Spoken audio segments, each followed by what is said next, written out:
Hey there guys, theBolderBoulder here, and today I'm going to be showing you guys my, yes, that's right, latest Bionicle MOC. Haven't done one of these in quite some time. So, today I'm going to be showing you guys Iron Jaw. And yeah, he is a Vortixx.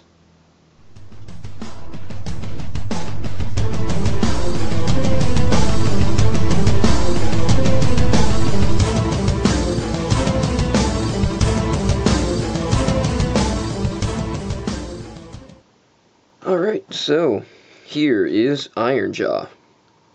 And like I was saying earlier, I haven't made Bionicle MOC in quite some time.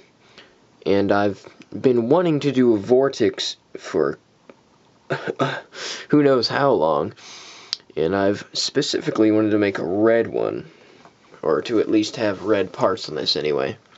The main inspiration for this MOC, well, of course, was to make a Vortixx, but just this part, the Vortixx head, that was really the main inspiration.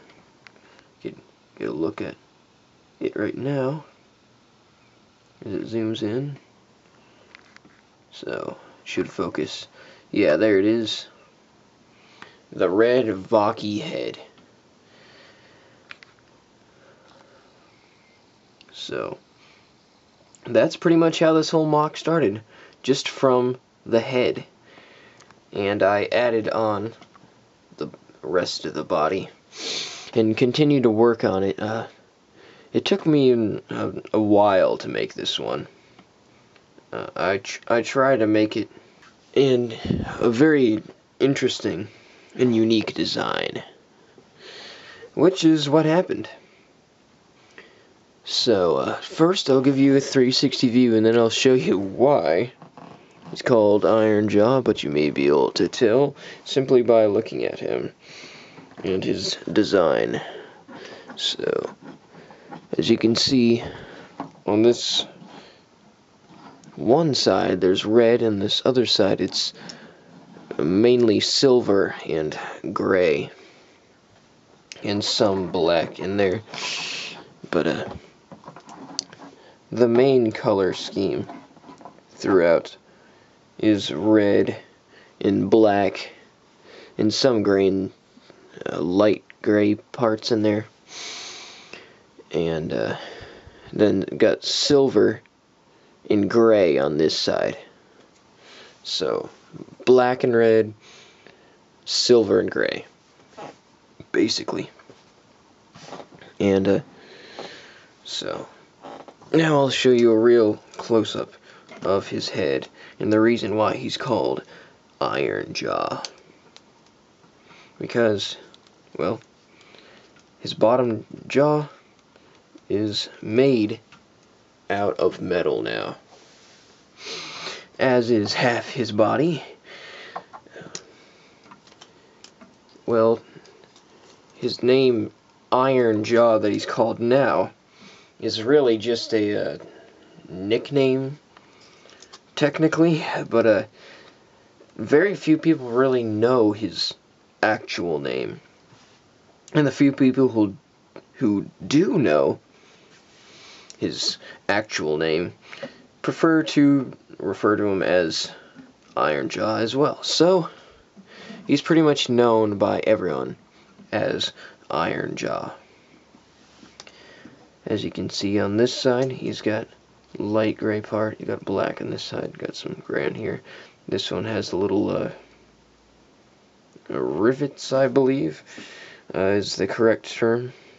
Correct me if I'm wrong, but I guess I'll call it that for now.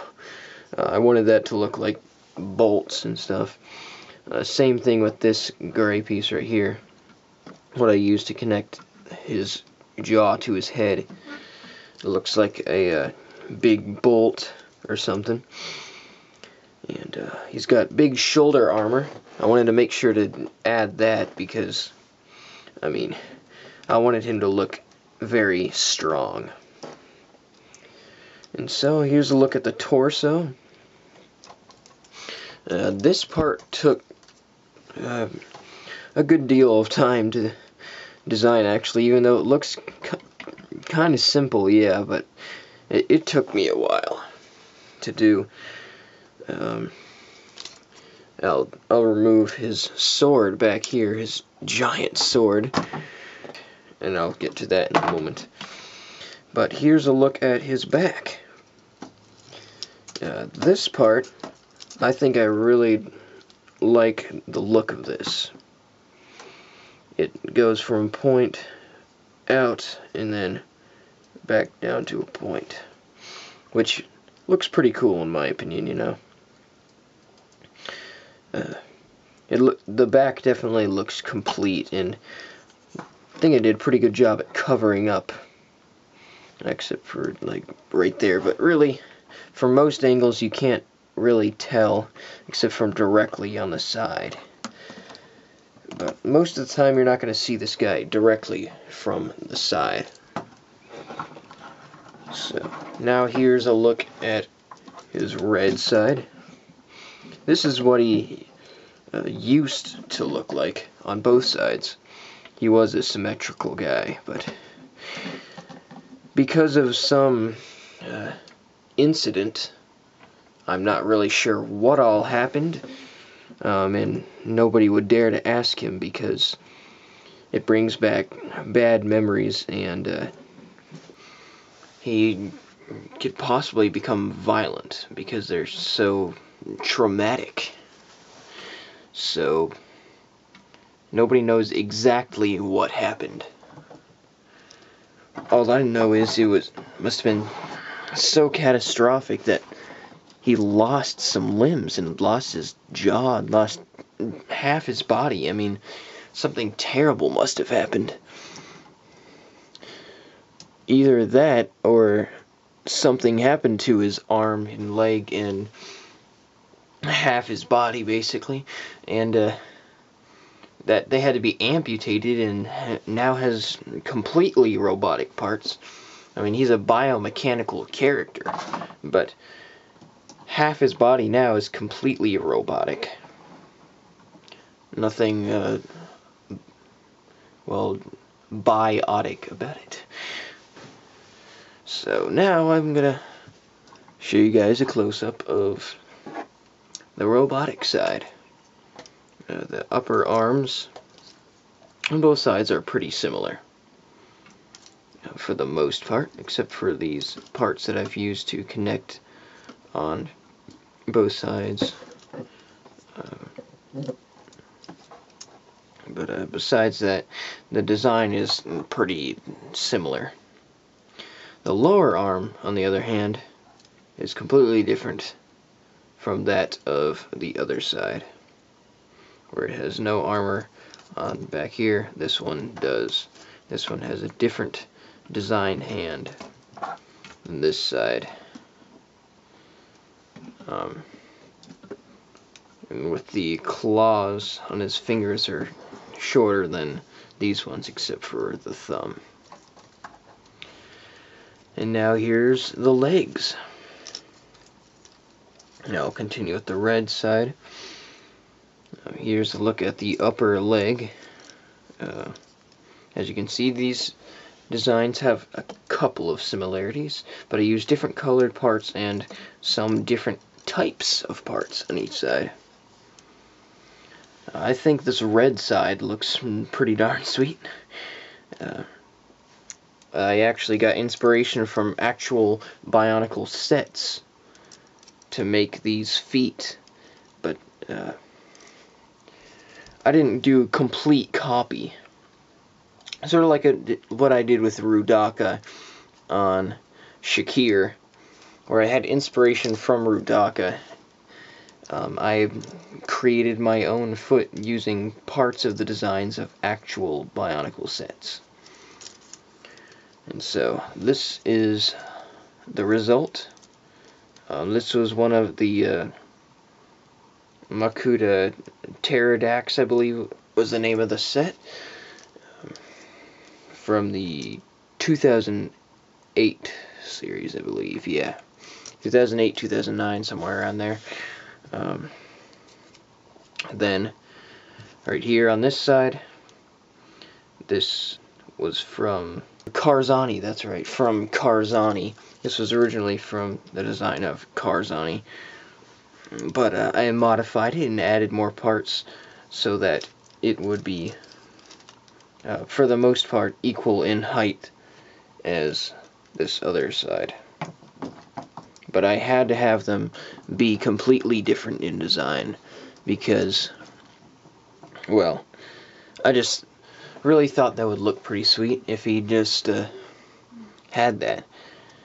And then, of course, it's got these supporting beams, I suppose.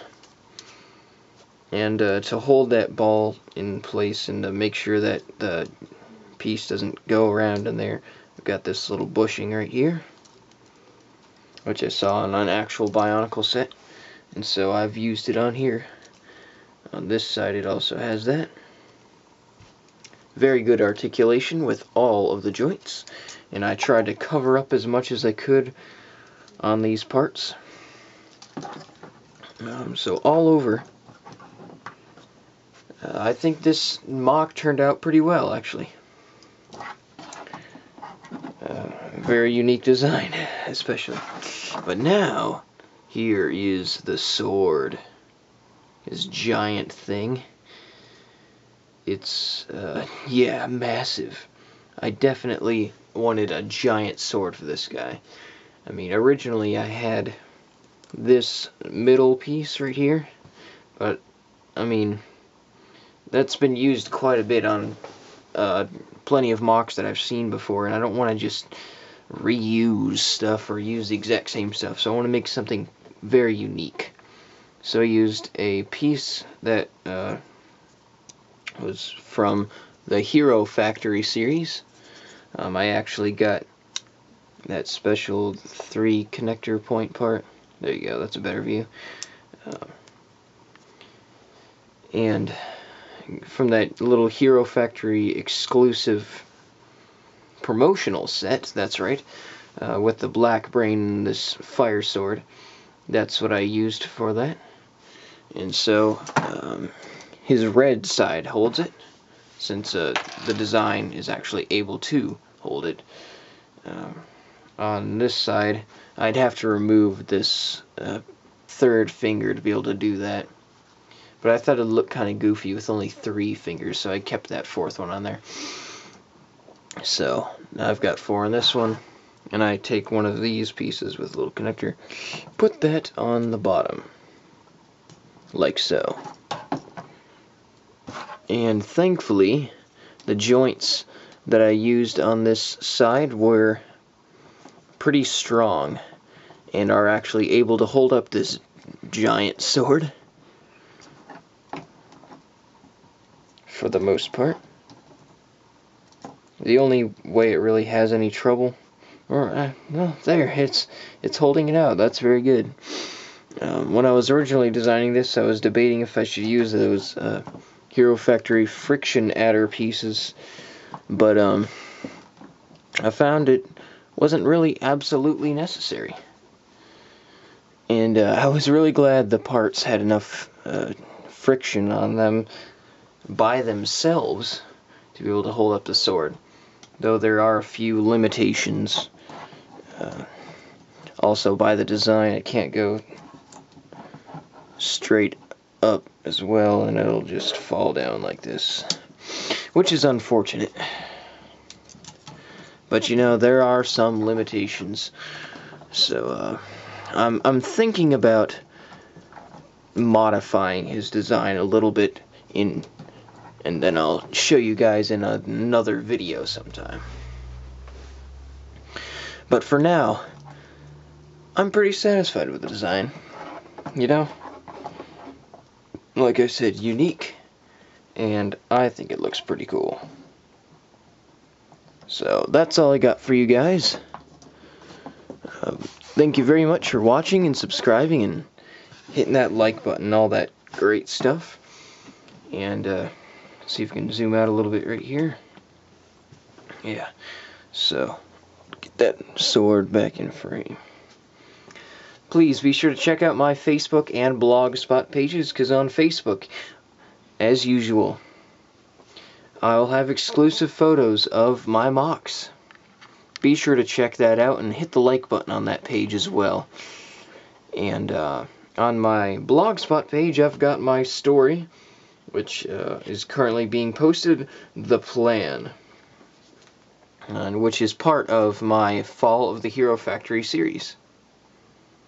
Sorry the video is kind of lengthy, but I just, if you stuck around this long, thank you very much for that.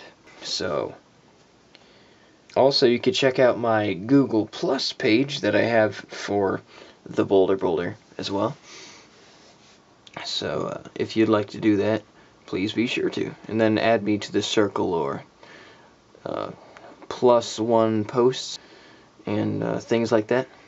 So, see you guys again in my next video. Have a great day. Bye.